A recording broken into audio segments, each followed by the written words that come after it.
Hey guys, welcome to my first video on my brand new channel.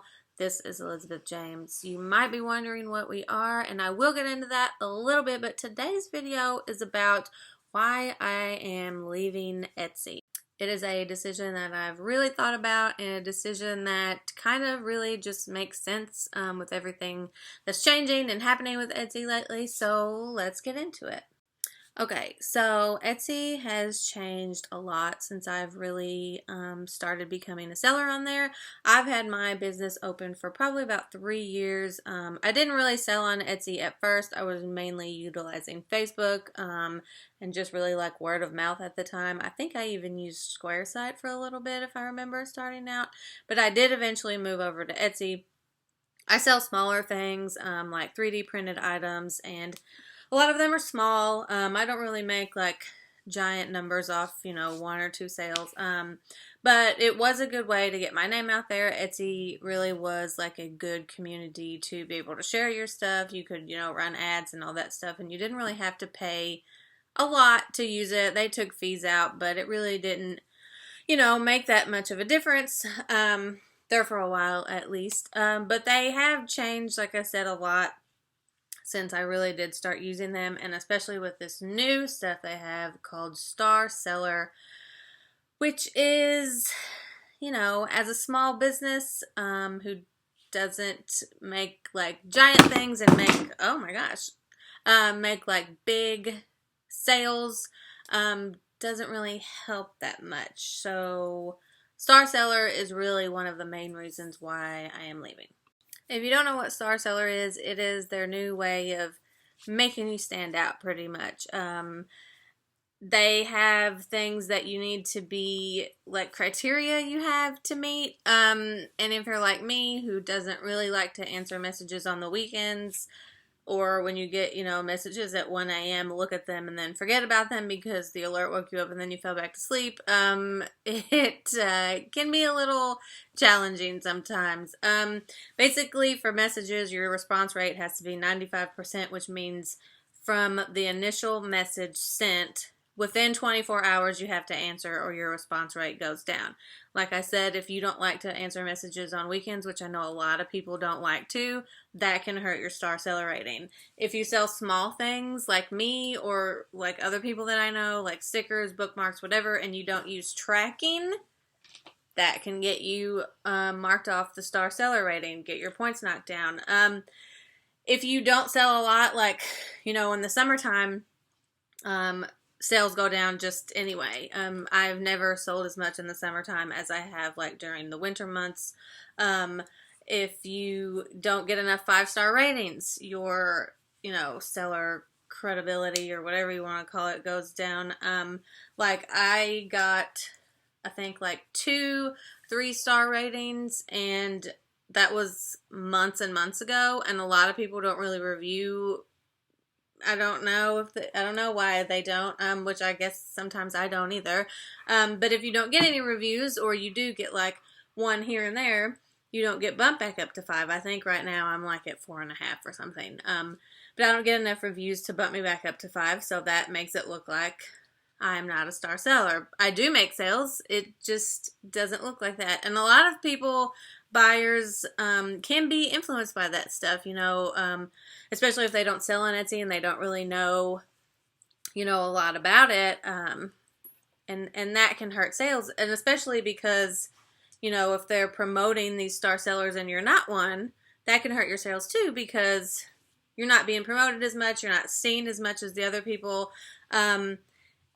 If you read on Reddit, really, Reddit is like, they know everything. I feel like that's, because some of the logistics, can be kind of hard to understand, and people on Reddit are they'll let you know, they don't care. And a lot of it is a way to utilize the big sellers, and then they make more money off of the fees that the big sellers make, which that's fine. Etsy has to make money too, but it sucks as a smaller business who, this is my income, and the fees go up.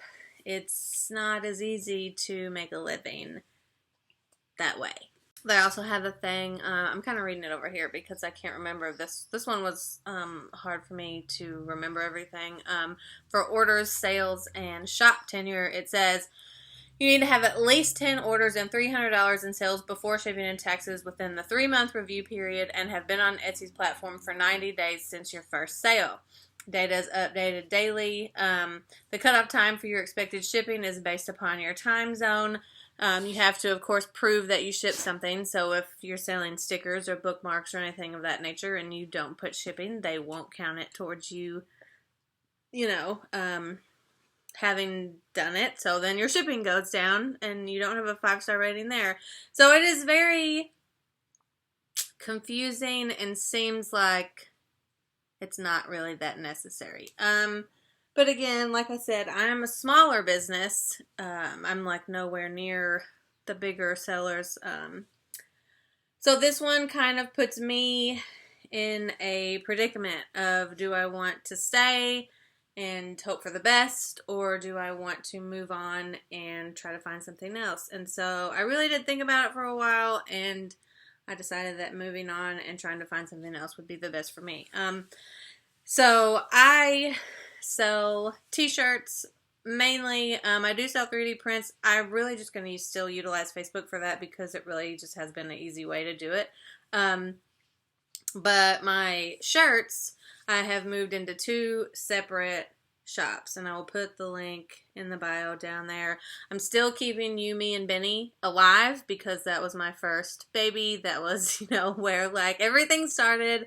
So I am keeping that. So I have a shop, yumiandbenny.com, where you can get like fun t-shirts, cups, mugs, hats, things like that. And then I have where you're at now. This is Elizabeth James, which is more of a sleeker look. Not really like a, like fun print. It's more of a like cool, sleeker line of fashion, because I wanted to keep them separate. That way it made more sense. Like you weren't like, oh, here's this, fun Halloween shirt, but then over here you've got this like sleeker looking design, and they don't really go together. So I was like, I'll keep the fun at Yumi and Benny because it is a more fun design style, and then I'll keep the sleeker, classier looking line over at Elizabeth James, which is again where you are now. And again, I'll put the links in the description so you can go there, whatever you want to do.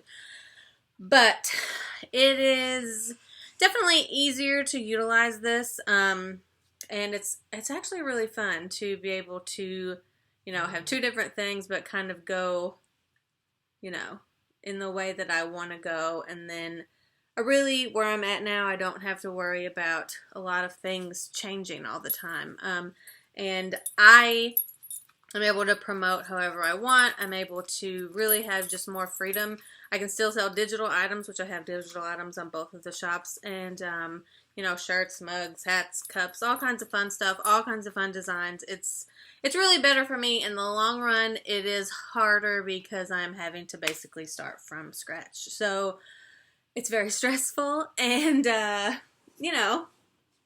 get it figured out. But it makes sense for me because I am smaller. I'm not going to get pushed to the top. I probably would have never made star seller, and my store would have really just kind of diminished.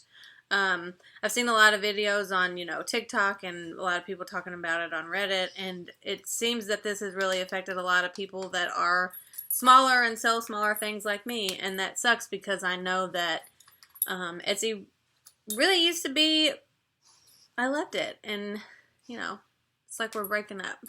We're breaking up.